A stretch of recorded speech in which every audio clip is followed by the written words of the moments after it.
Bonjour et bienvenue à cette nouvelle édition. Nous voulons encore ouvrir la parole de Dieu où nous avons l'encouragement qu'il faut, nous avons le réconfort qu'il faut. Et au début de ce message, je voudrais avoir une pensée et une prière pour tous ceux qui sont souffrants actuellement, que ce soit à cause du Covid-19 ou bien à cause d'une autre maladie qui vous a limité, qui vous a gardé au lit. Je prie que la puissance de Jésus vous touche là où vous êtes et vous guérisse. La guérison dans la parole de Dieu pour nous, c'est un droit, je dirais comme ça. C'est quelque chose qui vient comme une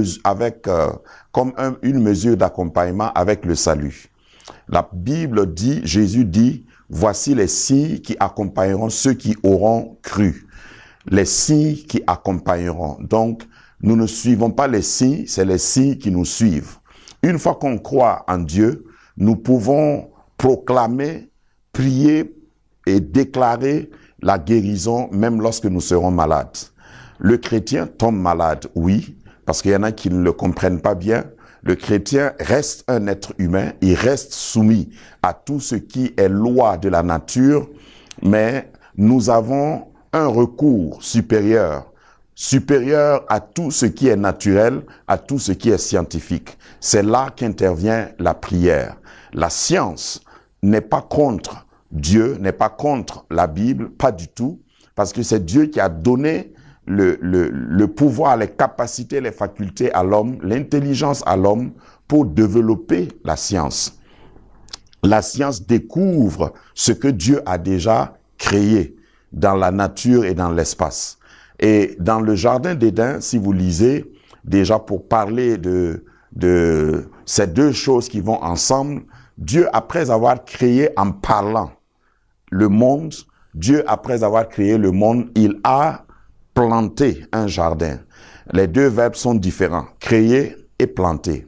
Le processus de planter un jardin, c'est ce que Dieu a donné à l'homme, la capacité de sélectionner ce qu'il veut, la capacité de choisir ce qu'il veut et d'en faire un jardin.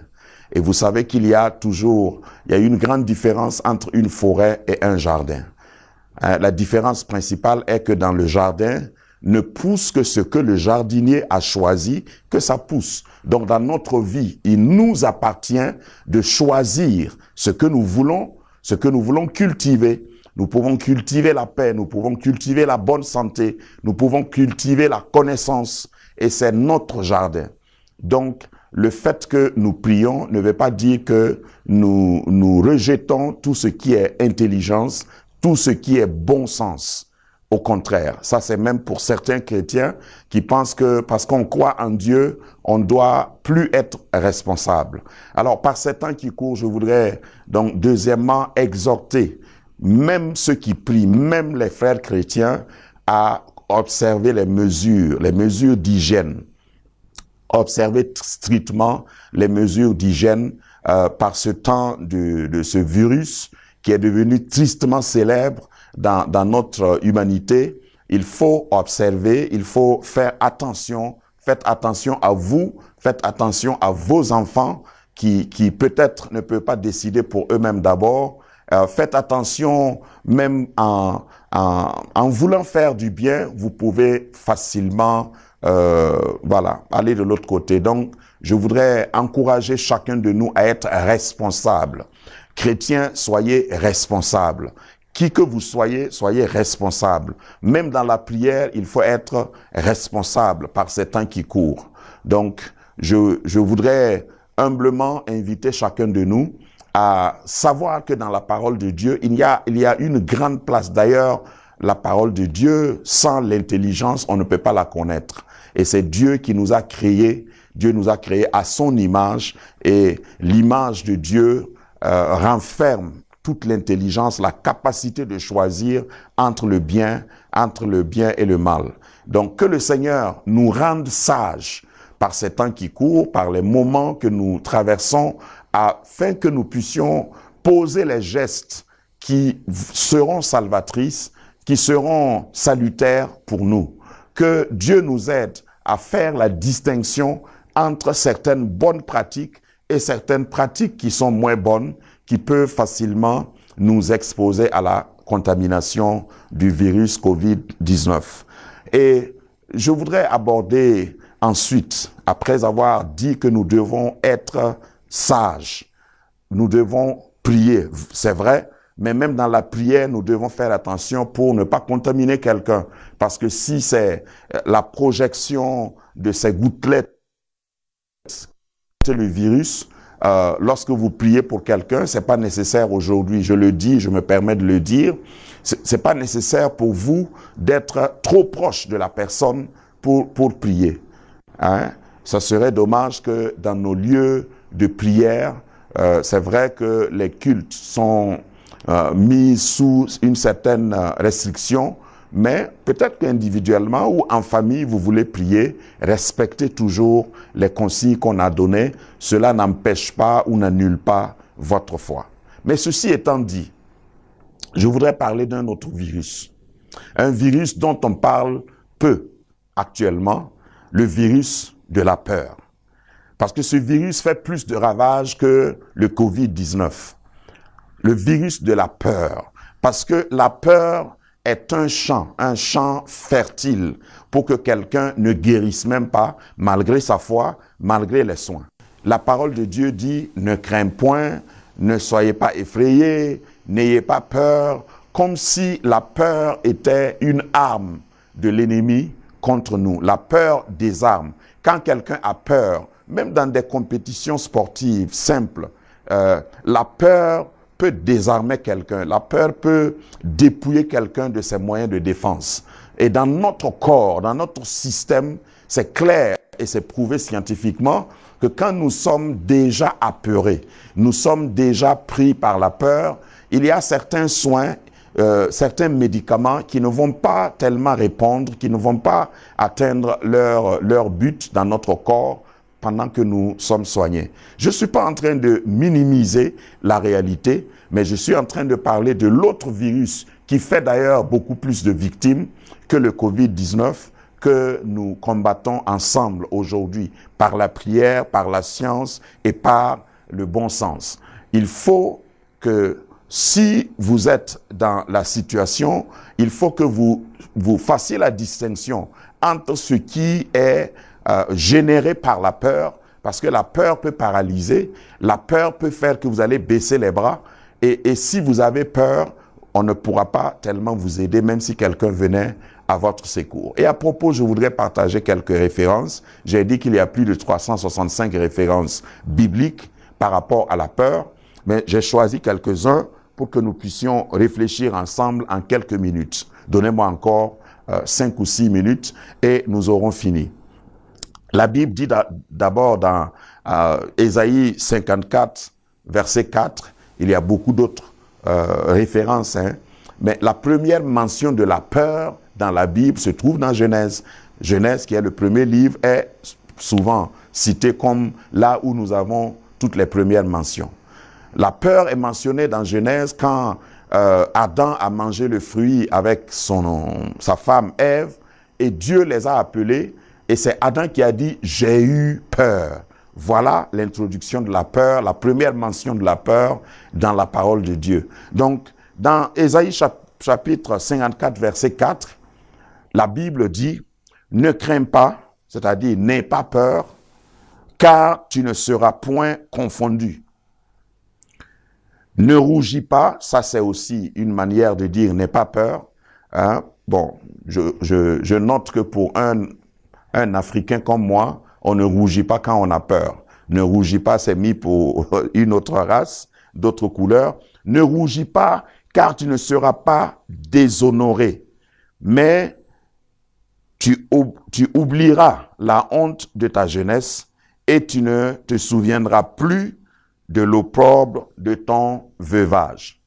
Dans ce contexte et dans le contexte de ce passage, quelque chose est arrivé. La peur, c'est généré par quelque chose que nous avons vu, que nous avons entendu ou que nous avons vécu. Et chaque fois que nous nous nous nous rappelons, nous nous souvenons de ce que nous avons vu, ça génère ce sentiment de peur en nous. Mais la Bible va plus loin. La Bible va plus loin dans la version appelée Darby, dans le Nouveau Testament, dans 2 Timothée chapitre 1, verset 7, 2 Timothée 1, 7, la Bible dit, version Darby, « Car Dieu ne nous a pas donné un esprit de crainte », un autre mot pour peur. Dieu ne nous a pas donné un esprit de crainte, mais de puissance, un esprit de puissance et d'amour et de conseil. Ici, la Bible parle clairement d'un esprit. La peur peut être un sentiment, mais à un certain niveau, on peut comprendre facilement que c'est devenu un esprit. Il y a des gens qui ont tellement peur qu'ils ne peuvent plus dormir. Ça, c'est la manifestation d'un esprit. Et cet esprit-là doit être vaincu par la parole de Dieu. Je ne vais pas entrer dans des considérations scientifiques, mais l'anxiété est une dérivée de la peur. L'anxiété, la crainte, le fait que des gens n'arrivent plus à se contrôler parce qu'ils ont peur, n'arrivent plus à faire ce qu'ils ont dit qu'ils vont faire, c'est la manifestation d'une peur. Et on consomme beaucoup de produits produits pharmaceutiques pour essayer de se tranquilliser, pour essayer de dompter la crainte, l'anxiété, la peur. Et je voudrais dire qu'en ce moment où nous combattons ce virus Covid-19, hein, nous avons besoin de nous rappeler que la Bible nous dit de ne pas avoir peur. Le psaume 34, verset 3, la Bible nous conseille, au lieu d'avoir peur, il dit, toujours dans la version Darby que j'ai choisie aujourd'hui, « Magnifiez l'Éternel avec moi et exaltons ensemble son nom. » Comment vient la peur? La peur vient quand nous magnifions le problème. Magnifier veut dire rendre grand. Vous avez des lunettes spéciales qui peuvent agrandir comme des microscopes quelque chose qui est peut-être même invisible.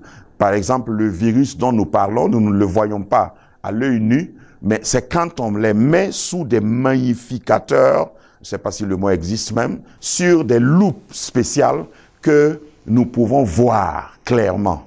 Donc, quelquefois dans notre tête, nous rendons grand ce qui est petit. Quand quelque chose est négatif, il y a le conseil ici dans le psaume 34, verset 3, qui nous dit de ne pas magnifier ce qui est négatif et de magnifier l'Éternel. Celui que nous devons magnifier, c'est celui qui a le pouvoir de nous guérir, le pouvoir de donner la science à des hommes pour qu'ils puissent travailler pour vaincre ce virus. Je voudrais simplement suggérer que nous ne devons pas nous laisser gagner. Nous ne devons pas nous laisser paralyser par la peur. La peur est pire que le virus que nous combattons. Et si nous avons peur, même si quelqu'un qui a des capacités, qui est formé pour soigner a peur, cette personne ne pourra plus vous apporter les soins nécessaires. Et je demande que le Dieu qui nous a donné ces conseils dans la parole de Dieu nous libère de la peur. Même si tu es malade actuellement, que Dieu te libère de la peur pour que les soins que tu reçois, pour que les prières qui t'accompagnent puissent avoir leur effet. Parce que si nous avons très peur, la prière n'aura pas d'effet. Je vais remonter un peu plus haut au verset 1 de Ésaïe 43. Il est dit, Ésaïe 43, verset 1, il est dit, « Ainsi parle l'Éternel qui t'a créé. » C'est l'Éternel qui nous a créés. Et il dit, l'Éternel qui t'a créé, ô Jacob, celui qui t'a formé, ô Israël. Et à la place de Jacob et Israël, nous pouvons mettre notre nom. Et il dit maintenant, ne crains pas, car je te rachète. Ça peut être appliqué à quelqu'un qui est peut-être atteint. Tu peux, parce que le rachat, c'est quand la personne ne vous appartient plus. C'est quand la personne peut même être déclarée condamnée, quand la personne est déclarée atteinte. Aujourd'hui, on parle de test positif. Et même si le test que tu viens de faire est positif. Dieu dit ici qu'il te rachète. Racheter quelque chose, c'est quand la chose est sortie de votre main et vous partez, même s'il faut doubler la mise pour reprendre la chose. Et Dieu dit, il utilise ce terme juridique ou ce terme commercial pour dire qu'il va nous racheter. Quelle que soit ta situation, sur la base de la parole de Dieu, je prononce que Dieu te rachète. Même si on a dit que pour toi, c'est grave, Dieu te rachète et il te sauve. Mais ne laisse pas la peur dominer sur toi, ne laisse pas la peur te paralyser parce que Dieu te rachète aujourd'hui. Voici le message d'encouragement que nous avions pour vous. Que le Seigneur vous bénisse, que le Seigneur protège notre pays, notre continent, protège tous les pays du monde parce que nous allons vaincre ce virus. Bientôt, nous allons classer cela dans l'histoire et levons ensemble les regards. Et j'invite les chrétiens partout où vous êtes à crier pendant que les scientifiques travaillent, pendant que les soignants dans les hôpitaux passent des nuits blanches. Prions pour eux et prions aussi pour les malades. Prions pour tous ceux qui ont une parcelle de décision dans cette situation afin que Dieu nous aide parce que Dieu s'intéresse à notre développement. Dieu s'intéresse au développement total et complet de l'homme. Que le Seigneur vous bénisse, que le Seigneur bénisse tous ceux qui nous ont suivis. Partagez au maximum ces paroles de réconfort parce que notre objectif est que quelqu'un, par cette parole, par ce message, reçoive l'encouragement qu'il faut pour que ce soit une base, un terrain favorable pour sa guérison, même s'il est déjà malade. Que le Seigneur vous bénisse. Amen.